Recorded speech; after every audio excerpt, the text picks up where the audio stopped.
اللہم صلی علی محمد وآل محمد وعجل فرجہم۔ السلام علیکم ورحمۃ اللہ وبرکاتہ۔ سوگنامہ آل محمد کا 53واں حصہ یعنی کہ 53 پارٹ آپ کی سماعتوں کی نظر ہے۔ حر علیہ السلام کی کاروان حسین علیہ السلام سے ملاقات۔ امام حسین علیہ السلام کا کوفہ کی طرف کوچ کرنے کی خبر نے ابن زیاد ملعون کی نیندیں اڑا دی تھیں۔ وہ شبانہ روز فوج کو آمادہ کرنے اور اس کو کنٹرول کرنے میں لگا رہتا تھا۔ اس نے 30,000 یا دوسری روایت کے مطابق 20,000 چاق و چوبند مسلم سپاہیوں کو تیار کر کے دستہ دستہ کربلا کی طرف روانہ کیا تاکہ وہ امام کو کوفہ نہ پہنچنے دے۔ ابن زیاد کی ہدایت کے مطابق فوج کو اس ترتیب سے کربلا روانہ کیا گیا: حر 1,000 سپاہیوں کے ساتھ، مظاہر بن رحیتہ 3,000 سپاہیوں کے ساتھ، شمر ملعون 4,000 آدمیوں کے ساتھ، یزید بن رکاب 2,000 آدمیوں کے ساتھ، حسین بن نمیر 4,000 افراد کے ساتھ، شیس بن ربیع 1,000 افراد کے ساتھ، کعب بن طلحہ 3,000 افراد کے ساتھ، حجار بن ابجر 1,000 افراد کے ہمراہ اور نصر بن حرشہ 2,000 افراد کے ساتھ۔ ابن زیاد مسلسل لشکر پہ لشکر بھیج رہا تھا، یہاں تک کہ یزیدی سپاہ کی تعداد 30,000 ہو گئی تھی۔ 6 محرم کو 20,000 لشکری فقط عمر سعد کی رہنمائی اور سرپرستی میں کربلا میں جمع تھے۔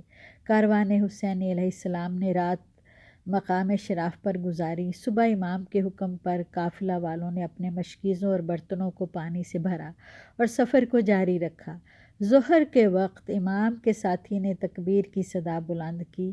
امام نے تکبیر کی وجہ پوچھی۔ اس نے کہا، سامنے کوفے کا نخلستان نظر آ رہا ہے۔ جو لوگ کوفہ کے راستہ سے آشنا تھے انہوں نے کہا، یہ مقام کہاں اور کوفہ کہاں؟ غور سے دیکھا تو وہ سمجھے کہ کارواں اسلحہ سے مسلح ہو کر آگے کی جانب بڑھ رہا ہے۔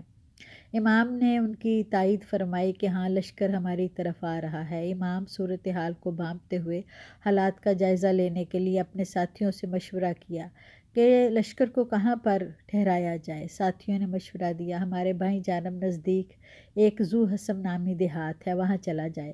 وہاں پر خیموں کو نصب کر کے سارے جوان دفاع و جہاد کے لیے آمادہ ہو گئے۔ زیادہ دیر نہ لگی تھی کہ یزیدی سپاہ اسلحہ سے مسلح ہو کر حر بن یزید ریاحی کی سرپرستی میں آئی۔ ان کے انداز سے معلوم ہو رہا تھا کہ وہ فی الحال جنگ کا قصد نہیں رکھتے۔ امام علیہ السلام نے حر کی فوج کے چہروں سے اندازہ لگایا کہ وہ پیاسے اور تھکے ماندے ہیں۔ سخی نے کاروان والوں کو حکم دیا کہ جو تمہارے پاس پانی موجود ہے وہ لشکر حر اور ان کے حیوانوں کو پلا دو، کیونکہ وہ ابھی تشنہ ہیں۔ امام کے حکم کی تعمیل کرتے ہوئے حر کے آخری فرد تک کو پانی سے سیراب کیا گیا۔ علی بن طعان محاربی کا بیان ہے کہ میں اس وقت حر کے لشکر میں تھا اور میں لشکر کا آخری فرد تھا، یعنی میں لشکر کے آخر میں تھا۔ حسین نے جب مجھے اور میرے گھوڑے کو پیاسا دیکھا تو آپ نے فرمایا، محاربی پانی پیو اور اپنے تشنہ گھوڑے کو بھی پانی پلاؤ۔ میں نے سیر ہو کر پانی پیا۔ نماز جماعت۔ امام اور حر کے درمیان ابھی کوئی گفتگو نہ ہوئی تھی۔ امام اپنے ساتھیوں کے ہمراہ نماز ادا کرنے لگے۔ حجاج بن مسروق جافی نے صحرائے کربلا میں ظہر کی اذان دی۔ امام ادائیگی نماز سے پہلے دونوں لشکروں کے درمیان استادہ ہو گئے۔ آپ نے رخ انور سپاہ حر کی طرف کر کے اس طرح اتمام حجت کی۔ اللہ تعالیٰ کی حمد و ثنا بجا لانے کے بعد فرمایا، اے لوگوں، میں آپ لوگوں کو دعوت دیتا ہوں، آپ لوگوں کی دعوت پر آیا ہوں، بلکہ آپ لوگوں نے مجھے خطوط لکھے، اپنے قاصد بھیجے، اصرار کر کے مجھے کوفہ آنے کی دعوت دی اور لکھا کہ ہمارے پاس کوئی رہنما نہیں، آپ قدم بڑھائیں، ہم آپ کے ساتھ ہیں، ہم آپ کی رہنمائی میں حق و حقیقت اور ہدایت کو پالیں گے، اس لیے میں آیا ہوں۔ اگر تم وعدوں پر باقی ہو تو میں تمہارے پاس ہوں، اگر شرمندہ ہو تو میں وطن واپس چلا جاتا ہوں۔ سب کے چہروں سے عرق ندامت بہہ رہا تھا، شرم کے مارے سر جھکائے بیٹھے تھے۔ امام کی طرف دیکھنے کی ان میں ہمت نہ رہی۔ امام کے حکم پر مؤذن نے اذان کہہ دی۔ امام نے حر سے فرمایا، تو اپنے لشکر کو نماز پڑھا، میں اپنے اصحاب کے ساتھ نماز پڑھتا ہوں۔ حر نے کہا، ایسا نہیں ہو سکتا، آپ نماز پڑھیں، ہم آپ کے پیچھے نماز پڑھیں گے۔ دونوں لشکروں نے امام کی امامت میں نماز پڑھی۔ حر کے ساتھ گفتگو۔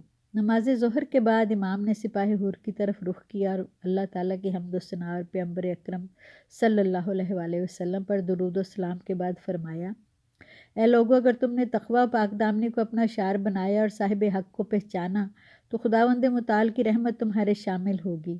میرا خاندان رسالت سے تعلق ہے، حکومت و راہبری میں ہمارے حق سب سے زیادہ ہیں، اور اس کے علاوہ تم نے مجھے خطوط لکھے اور قاصد بیچ کر اپنی رہنمائی کے لیے بلایا۔ اچھی طرح سوچ لو، اگر تم چاہتے ہو میں یہاں سے واپس چلا جاؤں۔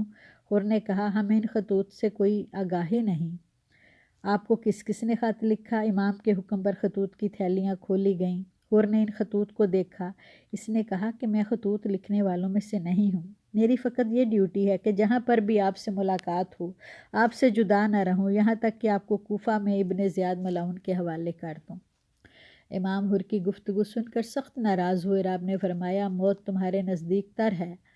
حور خاموش ہو کر سنتا رہا۔ امام نے اپنے ساتھیوں سے فرمایا، اٹھو واپس چلتے ہیں۔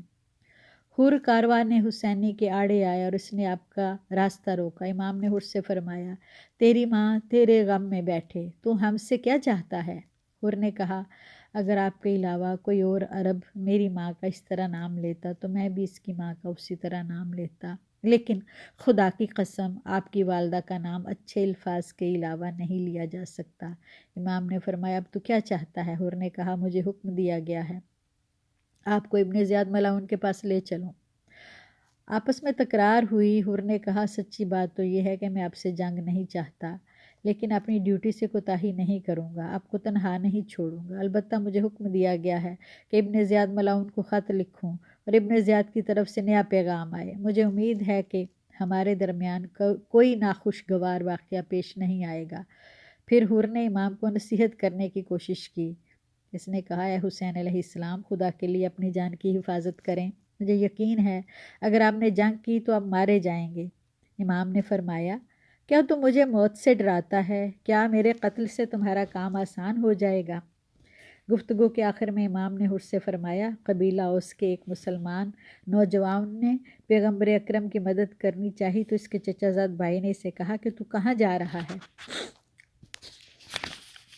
کیا قتل ہونا چاہتا ہے؟ تو اس نوجوان نے اس کے جواب میں یہ اشعار پڑھے تھے کہ میں جا رہا ہوں اور موت